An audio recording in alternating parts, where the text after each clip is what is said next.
You're listening to Health Innovators, a podcast and video show about the leaders, influencers, and early adopters who are shaping the future of healthcare. I'm your host, Dr. Roxy Mooney. Welcome back to the show, Health Innovators. On today's episode, I have a very, very special guest, Mauro Guillen. He is the author of 2030, How the Biggest Trends Are Going to Collide and Shape the Future of Everything. Welcome to the show, Mauro. Oh, Roxy, thank you so much for inviting me. It's a pleasure to be here. It's so good to have you here. So I wanted to start off the conversation with just a little bit of your background and what prompted you to even write this book. So I am originally from Spain. That's where my accent is from. I lived in the United States for 25 years. And just 6 months ago, I moved to the UK to be the dean at Cambridge Judge Business School. And I was trained as a sociologist and as an economist. And, maybe about 6 or 7 years ago, I started to do quite a few presentations about what was going on in the world as part of my job. And I detected that my audiences were getting very, very concerned about the future. And so I decided to write this book as a roadmap, as a way for people to understand what are the key trends and what are some of the really important things that they need to take into account if they want to be effective and successful in the future. Yeah. That's great. And we're so appreciative that you took the time to write this book, because it really is an incredible roadmap for every leader, every entrepreneur around the world, not even, just in the United States or not even just in healthcare. Certainly, this show is the Health Innovator Show, where we're really focused on healthcare. So a lot of the questions that I'll ask today will be within that context. So I wanted to kind of start off with, what are some of the big trends that are affecting healthcare or are going to continue to affect healthcare from now until 2030? Well, several of those trends have to do precisely with some of the successes that medicine and better hygiene and public health measures have had over the last, let's say, 50 or 60 years. So one big challenge, of course, will be that beginning with Japan and then China, Europe, and the United States, we're going to have 40% of the population above the age of 60. And as you know, chronic conditions are more frequent in that age group. And of course, 80% of healthcare spending, or up to 80% of healthcare spending, has to do with chronic conditions. So this is something that I think is going to be very, very consequential. The other big trend that I would mention is technological change. And of course, medicine has always been a fertile ground for new innovations using technology, MRI machines, and all the rest. But in addition to that, now we have, I think, this amazing trend of telemedicine that we weren't really using that much in Europe or the United States. But if you remember, in Sub-Saharan Africa, they've been using for 10 years. But of course, the pandemic forced us to experiment with remote work, with remote shopping, with remote learning, and also with medicine at a distance, with healthcare at a distance. So I would probably say those are the two biggest trends. So, I think you make such a valid point. We've had a lot of conversations about how COVID has accelerated a lot of adoption. The healthcare ecosystem is, so entrenched with a lot of the old ways of working. And, telemedicine is not new. It's been around for 25 years. And, we've all had these, players in the marketplace that were saying we couldn't do it for a variety of reasons. And then we were kind of forced into it. And all of a sudden, we can do it. We've proven to ourselves that we can. How do you think that the COVID has accelerated some of the trends that you've talked about in your book? I wondered, after reading that through COVID, is it really going to be like 2027 now instead of 2030? Exactly. I always joke that the title of the book now should be 2027 or 2028, because the future that I describe in it is now arriving faster. Yeah. Look, COVID has, for the most part, accelerated everything. It has accelerated population aging. And some people find this counterintuitive, but it's actually very straightforward. Young couples have postponed having children during the pandemic, right? Because of the uncertainty, because maybe they lost their jobs. So in the United States, maybe about 300,000 fewer babies than expected were born in the year 2020. We're still waiting for the numbers for 2021. And so this is, in other words, then accelerating population aging, right? If people postpone having babies. Another thing that has gotten accelerated, unfortunately, is economic inequality. And I think this also has an impact on healthcare in terms of access, in terms of to what extent people are willing to go to the doctor to take care of themselves on time before their health condition deteriorates. So that is also something that has been accelerated by the pandemic. And then the last thing, of course, is technological adoption. This is the most obvious example. And let me just add one thing you said earlier about the healthcare sector. You see, the big advantage that we have now is not only that we have platforms such as the one that we're using now, but also that the healthcare sector over the last 20 years has gone through this process of digitizing records, right? I still remember when you would go to the doctor and the doctor would actually get an X-ray on film, right? Yeah. But then if you switch doctors, if you switched residences, you moved to some other part of the country, you would need to bring your X-rays with you. Whereas now they're all digitized, so any doctor, any nurse, anybody can access your record from wherever in the world. And it would take you weeks to get those, and you had to go and drive and pick them up.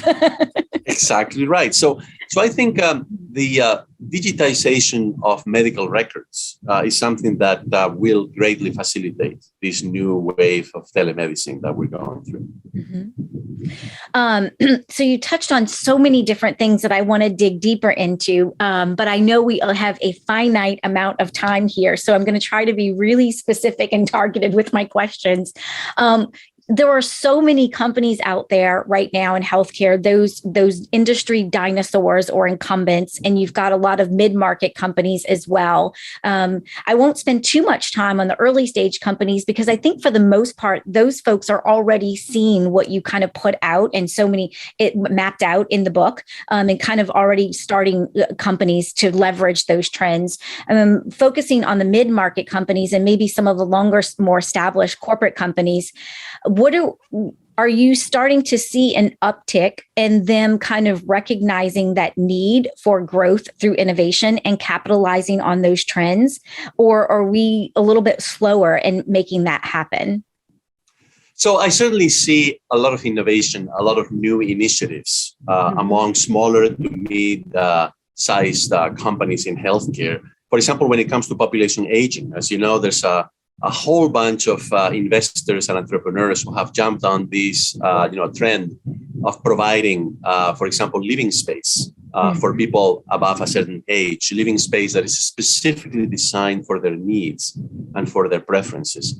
And I see also in certain areas of technology, just let me give you two very quick examples. One is 3D printing, how we're starting to use in medical applications for tissue transplants, for dental pieces, and so on and so forth, 3D printing.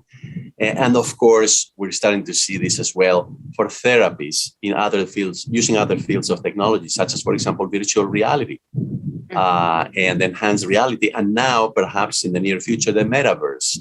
So in many different kinds of areas in healthcare, I see a lot of innovation, a lot of entrepreneurship.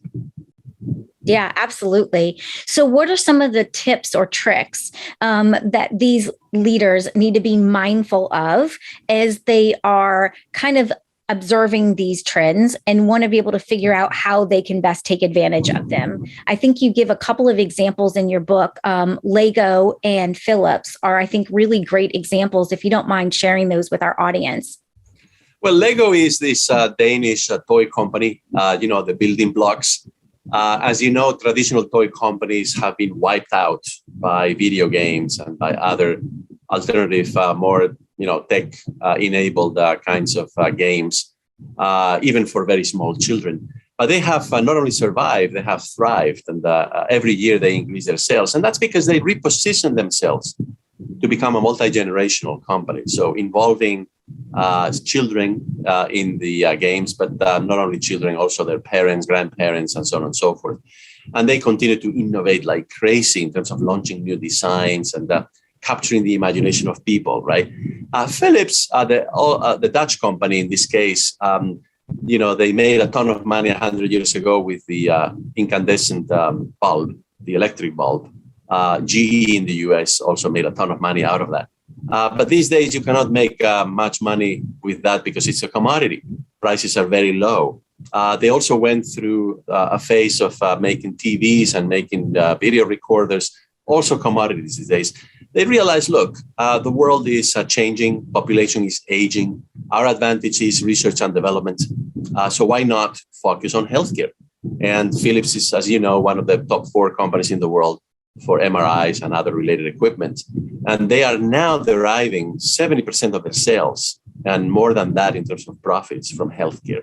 So they examined the landscape and they decided, let's switch gears. What we were doing in the past is no good. We need to align ourselves with these trends. I like to use the metaphor of the surfer, right? So I think what you need to do when so many things are changing is be like a surfer, catch the biggest wave you can imagine. So those are great examples. And so help us understand, what is the difference between those companies or those leaders of, let's say, Lego and Philips versus a Blockbuster and Kodak, who took very different paths? Yeah, absolutely. Kodak is a company. It took a very long time for Kodak to go bankrupt finally, but it did. Mm-hmm. But it took like 20 years and they didn't see it coming, right? Really.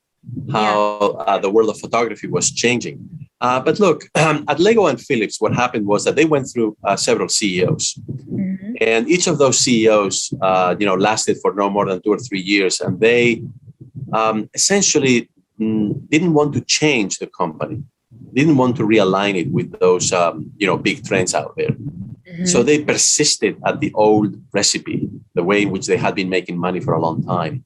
And the reason why those CEOs lasted only 2 or 3 years on average is that, that wasn't enough. It wasn't enough to cut costs. You needed a fundamental realignment of the company, given what was going on in the world at the time. And so most of the time, companies manage that realignment when they bring in somebody from the outside who has a fresh perspective. It's not always the case, but it's frequently the case that more often than not, that an outsider is the only person who is really in a position to turn things around. That's such a great point. And when you think about healthcare, it's such a risk-averse industry. And I think a lot of times the perception is that when they look at all of these big trends, making these investments, making these leaps, this diversification, these big moves seem to be perceived as really high-risk moves. And sometimes I think we overlook the fact that maybe there's a greater risk of staying with the status quo than leveraging the big trends that you talk about in your book. No, absolutely. I mean, again, Kodak.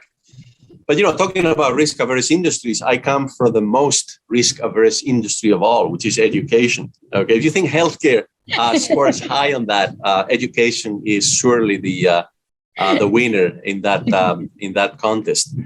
So I think what is really, really important is to understand that right now, not only just one thing is changing. We have so many things changing: population trends, economic trends, technology, society, the balance of geopolitical power. Everything is changing all at once. And so, incremental adaptations, I think, are most of the time not going to be enough. So you have to go one step beyond that. Now, I'm not claiming here that every company should reinvent itself inside out, from top to bottom. That's not what I'm arguing. Okay. But, there is, I think, a happy medium between just incremental change at one end and wholesale transformation of the entire company at the other. So depending on, which company, which organization we're talking about, they may want to strike the balance at a different point, but I would avoid the two extremes. That's a really good point. A really good point. Hey, it's Dr. Roxy here with a quick break from the conversation. Are you trying to figure out what moves you need to make to survive and thrive in the new COVID economy? I want every health innovator to find their most viable and profitable pivot strategy, which is why I created the COVID Proof Your Business Pivot Kit. The Pivot Kit is a step-by-step framework that helps you find your best pivot strategy. It walks you through 6 categories you need to examine for a 360-degree view of your business. I call them the 6 critical pivot lenses. As you make your way through this comprehensive kit, you'll be armed with the tools, tips, and strategies you need to make sure you can pivot with speed without missing out on critical details and opportunities. Learn more at legacy-dna.com/kit.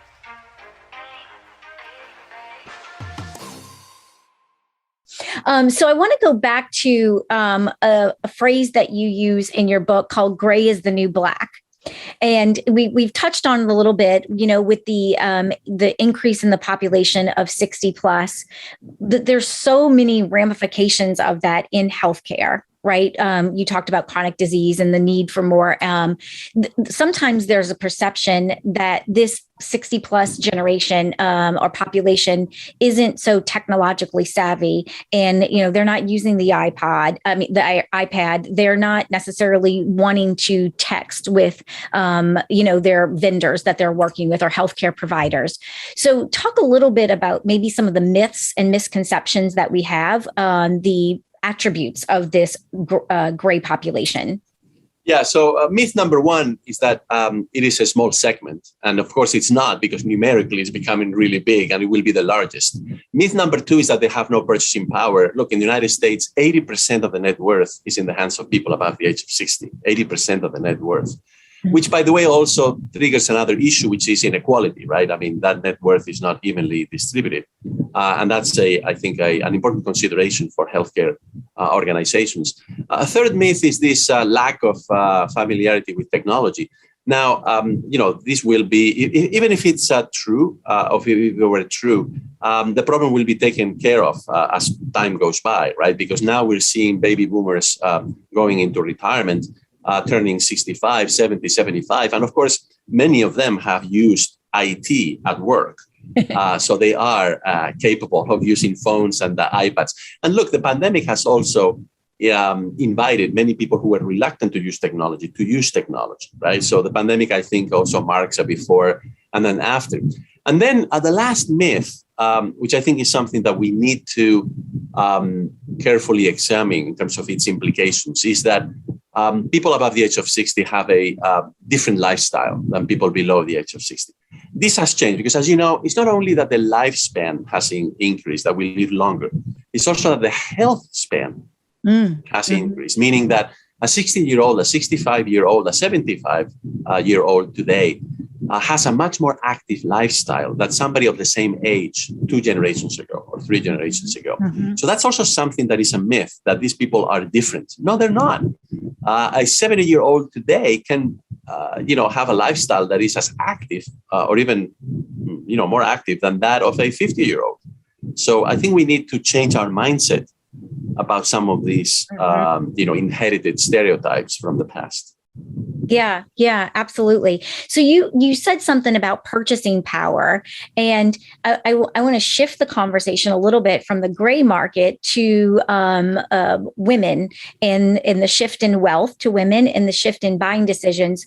So, at least 10 years ago, I remember coming across statistics that showed that over 80% of buying decisions were made by women, whether they were the ones that even in single family income homes, still a lot of the purchasing decisions were being made by women, even if they didn't have a job. Now you're seeing that kind of maybe amplified with the shift in wealth for women. So talk about some of those trends, and then how do you think that affects healthcare?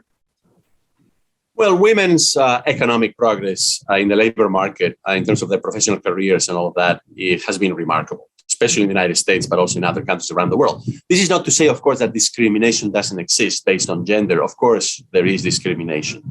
Progress has been phenomenal. Just before the pandemic, the U.S. Census Bureau reported that in 39% of American households with a man and a woman, the woman made more money than the man. Okay. Now, the pandemic, as you know, for the most part, has been a setback for women, right? Because of, the unequal distribution of tasks in the household, and many women withdrew from their jobs. They quit their jobs as a result of having their children not at school, but rather at home. But I think that progress will resume now. And by the year 2030, the U.S. government itself predicts that in more than half of American households, women are going to be making more money than the man in that household, right? Now, that's remarkable. Right. When you and I were it's born, so much progress. when you and I were born, that wasn't the reality out there. Right. I mean, the world has changed, especially in terms of the role that women play in the society and in the economy. So this will have major ramifications. And you know what? There's something really important for healthcare. As women have more money in their pockets, there's three categories of spending that go up for households, because they spend that money not just on themselves, but also on their children, their grandchildren, maybe their grandparents. One is education. So women are more likely to spend more money on education if they have that money available. Another one is insurance. They prefer more comprehensive insurance. And the third one is healthcare. So women are more inclined. This is true not just in the United States. It's true in every country in the world. So if women are, as you said, not just decision makers, but also they're the earners or the main earners of households. And by the year 2030, we could be in a situation in which in more than half of American households, that's the case. Then I think that is good news for insurance. That is good news for education. So my industry. That is also, I think, very good news for healthcare, because women care more about the future. That is a unifying theme. When you think about education, insurance, and healthcare, it's all about the future. Mm-hmm. Women place a bigger premium on the future than men, right? Mm-hmm. And of course, in the healthcare sector, this is really important because prevention is everything, right? We want to prevent things. We want people to go to the doctor. We want people to have health insurance. And women are more likely to do that. And hopefully they can, in this new position that they have now, they have more tools, instruments at their disposal, in addition to more money, more persuasiveness maybe, so that other members of the household also take care of themselves better. You know, and I think to that point, there's this huge gap between in women's health. So if you look at statistically the investments that's made in healthcare, a lot of women's health issues have been overlooked. And so I think what you're talking about, where their higher earning power with women and higher purchasing decisions, means there might be more investment pouring into femtech. And then also you'll seeing more diversity. So a lot of the clinical trials, a lot of the piloting that's done is really with white men predominantly. Yeah. You don't see a lot of minority populations and you don't see a lot of females involved in that. So I also think that as women have more of that purchasing power and wealth, that you'll also start to see maybe even just the healthcare landscape start to shift because of that. Oh, absolutely. I entirely agree with everything that you said. But I must add that all of that is on the one hand. But on the other, there's also some hazards that women are experiencing because now they work outside of the household in greater numbers, mm-hmm. and they have more responsibilities. But at the same time, as I was mentioning earlier, they continue to take on more than 50% of the tasks at home, right? So for some reason, we think we can do it all and more. Yeah, but the problem, as you know, is that and this is very well documented in epidemiological studies, is that levels of stress among working women have been going through the roof. And stress, of course, is a condition that makes you more likely to experience other chronic conditions. In addition to more exposure to stress, women who work outside the household, they're increasingly also drinking more. They're more likely to use drugs, unfortunately, and also smoking. So we have to keep an eye on it. What I'm saying is that there are many benefits to this. There are many great things that are happening, but at the same time, also there are some hazards that are affecting women to a greater extent than in the past, and we need to pay attention to them. I think that's such a great point because alcohol consumption statistics have increased significantly since the pandemic, and women are a big part of that increase that's happening. I think the solution to this, and I'm kind of being a little facetious here, but also kind of just hoping that it comes to fruition, is you talk a lot about robots being able, and it makes me think of the Jetsons, right? And who doesn't want a Rosie in their life? And so part of that can help women and men mitigate some of the stress that we're experiencing is to be able to have some of these robots like Rosie in the house to help us share some of that workload. Well, look, I am a fan of the robot that cleans the floor, because I used to have a vacuum cleaner, and it's just so nice to be able to tell the robot, just clean this room or clean the whole house. Look, home robotics is going to be huge in the near future. We're only seeing the beginnings of this. And by the way, I think this is something that will be of great benefit to people above the age of 80, of 90. because they're going to be able to stay in their home much longer if they can use some of these robotics or some of the household tasks, for lifting heavy weights, like the shopping bag, for doing this and that. So I think home robotics, it's going to be big, and it's going to particularly, I think, be beneficial to people above a certain age when they can no longer, undertake or perform all of the different tasks by themselves. Yes. Yeah, absolutely. So the last trend that I want to talk about as we start to wrap up here is the trends of Asia and population growth there, as well as Africa. When I'm talking to health innovators, there's a lot of conversation about trying to enter into the U.S. market. And this is not everybody's experience, but it is a common experience that I hear is, I've struggled for years trying to penetrate the U.S. market. And there's just so many barriers. And I'm actually having more success going outside of the US, maybe penetrating the Asian market first, or even some of the markets in Europe, and then being able to take those cases, that clinical evidence, and then be able to come back and have more success in the US market. How do some of the trends that you talk about in your book potentially affect healthcare on a global level? Yeah. So I think what's important is to take another step before you think about geography, which is which segment of the market are you targeting, especially by age? Because you see, in the world, we have markets that are aging very, very quickly, like Japan, China, Europe, a little bit the United States, but others that are still very young, like India, like Sub-Saharan Africa, like the Middle East. So first, I think you need to figure out as a company, your products or your future products, which segment you want to target. Maybe you want to target all of them.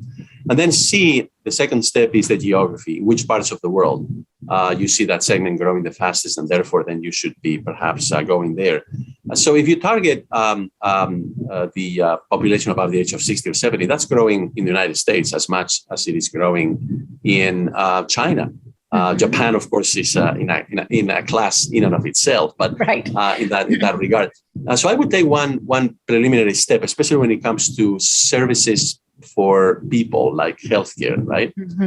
So I would say the same thing about financial services. I would say the same thing about education, which is first segment the market. So by age, by income level, all of those things.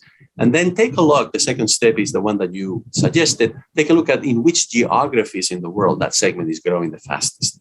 And that should give you a clue as to how you should prioritize your investments and your marketing budget for different parts of the world. Awesome. So last question for you as we wrap up here. What advice or guidance do you have for the healthcare leaders that are listening to this show? How do they leverage the opportunities that are kind of nested in your book and in the big trends that you talk about? Yeah, so I would make three very, very simple points. The first one is, yes, there's a lot of things changing. There's quite a few challenges and threats ahead. But be optimistic. There's also opportunities embedded in these huge transformations that we're going through. Point number two, the only possible response to all of these changes is change itself. If you remain static as an organization, most likely you will not be better off in the near future. You're going to be worse off. So change is the only possible response to change. And then number three, when you see that all of these things are changing, make decisions, but never make decisions that are irreversible. Always keep your options open. Cross the threshold, but leave the door open just in case you may, need to go back to the other room. So never make decisions that lock you in, that don't give you the opportunity to correct course in the future. I always say this, whenever you're making an important investment, whenever you're making an important decision these days, always think, right, before you actually commit to it, as to how you can make a modification, how you can, correct course in real time. Don't lock yourself into a path of action. Don't run yourself into a corner. I think that's so important that I just want to emphasize that, because so many times we think we analyze these strategies, we identify our target audience, how we're going to position our products and solutions going forward, and we've got a strategy and plan, and then we get so stubborn with that the market is talking to us when we start to execute and enter the market in the real world, and sometimes we just ignore that, or we see that as a sense of failure instead of a sense of that's part of the process, this iteration that you're talking about. Absolutely. I think it's so much better to arrive at where you want to go under changing circumstances by taking small steps, right? Mm-hmm. So you know where you want to go, but you want to preserve this freedom, these degrees of freedom, so that you can, change direction slightly here or there, depending on how the circumstances evolve. Awesome. Well, thank you so much for sharing your wisdom and insights with our audience today. It's been really invaluable. Oh, thank you so much, Roxy, for inviting me. So if anyone wants to follow up with you after, how will they follow you or connect with you? Well, the best is LinkedIn. So please connect with me on LinkedIn. I frequently post on that network, and that way we can also communicate. Awesome. All right. Well, thank you so much for joining me today. Thank you so much for listening. I know you're busy working to bring your life-changing innovation to market, and I value your time and attention. To get the latest episodes on your mobile device automatically, subscribe to the show on your favorite podcast app like Apple Podcasts, Spotify, and Stitcher. Thank you for listening, and I appreciate everyone who shared the show with friends and colleagues. See you on the next episode of Health Innovators.